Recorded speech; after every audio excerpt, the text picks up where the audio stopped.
All right, you've been asking for it, and I'm going to give it to you. Everyone wants to know how the Iran war is going to play out, and in particular, who's going to be sitting on top of the pile. This is the Platinum Truth. I'm Mike Martin. Are you ready?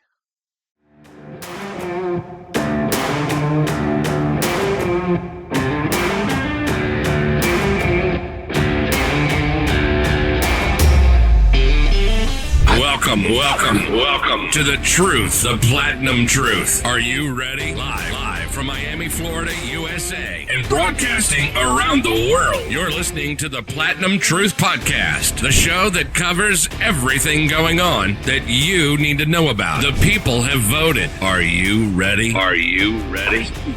And now, here's your host, Mike Martin. And we're back for another episode of the Platinum Truth. I'm your host, Mike Martin. This is a very special episode. Today, we're cutting through the noise and getting straight to the heart of what's really happening with the Iranian war. I'm going to give you a clear and detailed analysis on where this conflict is headed, what President Trump's real strategy is, and exactly how I see America and its partners winning this war through full regime change. Now, President Trump, as we all know, recently announced a temporary ceasefire with the Iranian regime. The central condition in this ceasefire, was that Iran must reopen the Straits of Hormuz and allow oil to flow again to the greater world, the greater economy. In the last 72 hours plus, we've already seen both sides accusing each other of small violations of this ceasefire. Now, that's completely normal in these kinds of situations because ceasefires are rarely airtight. What happens is each side knows the other wants breathing room, so minor incidents occur. Everyone knows that, everyone's expecting that. The real question isn't whether tiny breaches occur or will occur, it's whether each side will commit a major violation that completely collapses the truce. From the outset, as many of you who have been watching this channel know and keeping up with my comments on X, I had a strong feeling there would be some kind of postponement before President Trump's previous 8 p.m. deadline announcing he wouldn't completely annihilate Iran and send it back to the Stone Ages. The reason I had suspicions is the timing just didn't feel right for the next escalation. And sure enough, here we are. But let me be very clear from the start. We are still in the very early stages of this war. And yes, I'm calling it a war because when one side talks openly about wiping the other off the face of the earth, that's exactly what this is, a war. I've been completely consistent on the timeline of this war as well, since day one, that it's going to be a prolonged conflict. This conflict has a long road ahead. To understand why, let's first talk about what is not going to happen. There will be no weak, watered down deal from the American side. President Trump has criticized weak Iran deals for decades, especially Obama's deal, which he turned into a foreign policy issue on his campaign in 2016. President Trump has been saying since the 90s and even the 80s that the only way to deal with Iran is through maximum strength and maximum pressure. He is not going to reverse everything he's ever said and destroy this consistency in his words. Let's remember, historians will judge him by his words and actions that he's spoken for years and backed up. Even more important, Trump understands the reality of future American leadership. He knows there will almost certainly be weak, naive, or careless presidents once again. Leaders who will fumble this Iran file the same way the last several administrations did for 47 years. He sees himself as the last man with the ball, and the clock is running out. This is his and America's best and possibly final realistic chance to solve the Iran problem permanently. What does a real solution look like? A real solution for him is zero nuclear capability for Iran and an ironclad perpetual verification. But Anytime, anywhere inspections are never going to happen. Iran knows exactly why. These kinds of inspections are the perfect Trojan horse for inserting intelligence officers and assets into Iran. Saddam Hussein refused them for the same reason. The Iranians are smart enough to realize the US would embed CIA officers, American or foreign recruited, inside UN or third-party teams. Both sides understand this game perfectly. So inspections are off the table. That leaves only one viable path moving forward: complete regime change. The Israelis have known this for years. The Gulf Cooperation Council countries, the GCC countries, now understand this as well. After the events of the past couple of months, trust is completely broken on every side. The regime knows its neighbors help target it. We have grabbed the tiger by the collar, you don't release it, you finish it. So, all of the public talk about negotiations is simply the standard diplomatic theater, emphasis on the word theater. It allows the world to say, at least they tried talks, at least they tried diplomacy. Everyone serious knows a genuine political settlement is impossible in this scenario. This ceasefire is temporary. I do not expect it to last for very long. I definitely don't expect it to last the full announced period. It is simply buying time for positioning before phase two begins, particularly buying time for President Trump and the Israelis. So let's recap the phases clearly. Phase 1 focused on achieving air superiority and systematically degrading Iran's most dangerous capabilities. That is, its nuclear infrastructure, its ballistic missiles, Iranian Navy, Iranian Air Force, and its military production facilities. It also involved bringing willing partners into the fight. Europe has proven it cannot be counted on. Their foreign policy is now held hostage by large Muslim populations inside these countries. Countries like Britain, Germany, France, Spain, among many others in the West, opened their borders to an ideology that often rejects their own Western values and systems. A very, very foolish move that will cost them dearly moving forward. These governments know that any strong public support for military action against another Muslim nation would trigger major domestic unrest, things like street riots, political chaos, and election damage in the present and moving forward. So they are going to be sitting on the sidelines. They may offer quiet behind the scenes help when it's safe, but they have largely surrendered their foreign policy freedom for the foreseeable future, something that I've been warning about for 20 years. President Trump has therefore turned to the GCC countries, the neighboring countries of Iran. These are not democracies. That's a very important thing to remember. Their leadership maintains strong control of their nations and can manage internal opposition. Trump doesn't need their entire militaries to be a part of this. He only needs a visible symbolic commitment. Even small contingents of GCC forces participating on the ground will send a powerful message. It's going to be that Iran's own neighbors want this regime gone.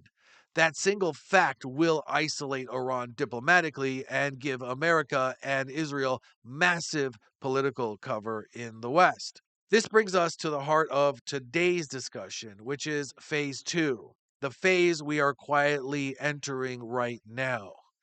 So, right now, the United States and Israel are flooding the region with additional assets and personnel.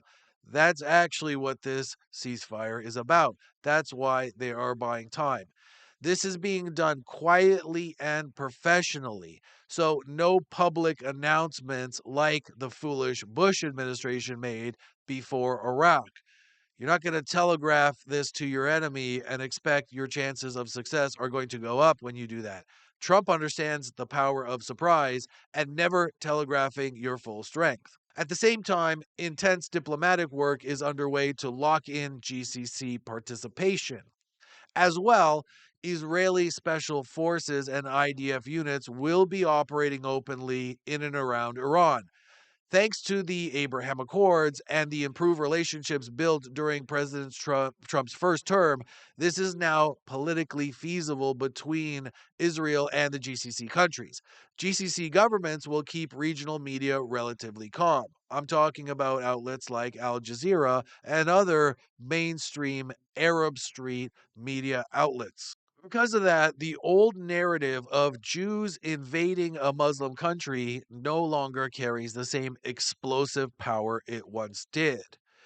Additionally, the Kurds will continue to be positioned and armed. Those past public comments you may have heard suggesting the Kurds simply took the weapons that President Trump gave them and betrayed the U.S. are deliberate misdirection. Those weapons are intended for Persian opposition networks inside Iran to prepare for the upcoming internal uprising. The Kurds will also tie down significant IRGC forces along the Iranian border, forcing the regime to spread its troops thin. Throughout phase two, we will see a major ramp up in precision bombing, targeted strikes, and special operation raids. The goal is to create multiple crises for the regime simultaneously. Now, here is the element almost nobody else is discussing: the decisive internal component in Iran that makes full regime change possible. And that is flipping the regular Iranian military against the IRGC. The regular Iranian army or military is largely a professional holdover from the Shah's era. It was built to serve the nation, not the Islamic ideology that took over in 79. The regime has never fully trusted the Iranian regular military. That is precisely why they created the parallel IRGC force filled with these ideological zealots that are the most dangerous and the ones that are the diehards. The IRGC are the regime's enforcers. The regular military are career soldiers who serve Iran first. In the coming phase, elements of the regular Iranian military will turn on the IRGC. A senior general or more from that military will almost certainly play a major role in the post regime transitional government, standing alongside Reza Pahlavi, the Shah's son, or possibly even leading the transition himself. Similar to what happened in Egypt when King Farouk's monarchy was overthrown by the Free Officers Movement, comprised of Nationalist Army officers, leading to the establishment of the modern day Republic of Egypt. Here's how the full operation fits together. Stay with me here. I'm going to be moving quickly. Okay. Armed Persian civilian and opposition groups will rise up in the cities when they're directed to do so and neutralize the besieged and street level regime enforcers, including the police. The regular Iranian military will turn inward against the RGC, as I mentioned. So there's the two components happening there. Another component, American, Israeli, and GCC special forces, will conduct precision raids on high value targets the regular militaries of these nations cannot reach. On top of that, continuous air and drone support,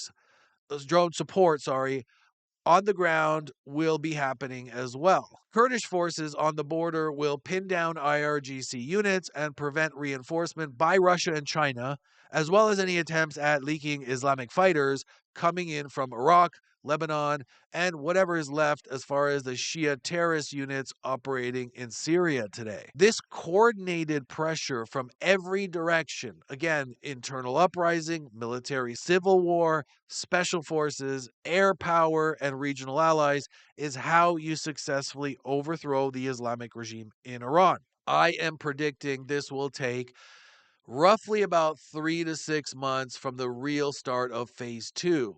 3 months if everything breaks favorably. 6 if there are setbacks or inefficiencies, primarily due to things like GCC units underperforming, which is a very big possibility considering their lack of real combat experience and potential disunity within the ranks. But the broad outline is already in motion right now. We are nowhere near the end of this conflict, though. The current ceasefire is simply a pause for final preparations, the entering of this phase two, and the ramping up of it. All sides understand this. This is a dance being performed for everyone who doesn't approach or understand world affairs from the framework of realpolitik. Additionally, on top of all this, we have to be aware of another factor here, and that is the domestic situation. Domestically speaking, President Trump has already accepted the political reality that his party will likely lose the House and possibly the Senate in these upcoming midterms. That pattern, as I'm sure all of my listeners know, this pattern has held for decades. It's to be expected. It's kind of counted on. If it doesn't happen, you're surprised. So President Trump is not going to let his domestic political situation handcuff him on what he's trying to do with Iran. His presidential legacy is on the line, and he knows it better than anyone. If he completes the mission and removes the regime, and I definitely believe he will, history will remember him as one of the most consequential presidents of the last 100 years, if he hasn't already established that. The daily media hysteria that we're hearing today, particularly from the left-leaning media, will be forgotten. People remember results, not headlines, not emotional hysteria. If President Trump were to stop short, the media will call it a failure anyway. And in 3 to 5 years, we will face an even more dangerous Iran, with the West having nothing left in its toolbox more than it has already spent today. This is the moment, okay? We have the right president, the right Israeli leadership, willing regional partners, and an Iranian regime that has never been more exposed. This opportunity has not existed in the last 47-year history of the Iranian regime as it does today, and it may not ever return to be this kind of option for us in the next 47 years, probably even 100 years, maybe ever. So when this ends successfully, the Islamic regime will be gone. Iran will begin its journey back to its people and its pre 1979 identity that celebrated Western ideals and culture in addition to its historical Zoroastrian roots and celebrated Persian heritage. As well, Russia and China will lose enormous influence in the region and by extension globally vis a vis the power dynamic between America and its number one and two rivals, respectively.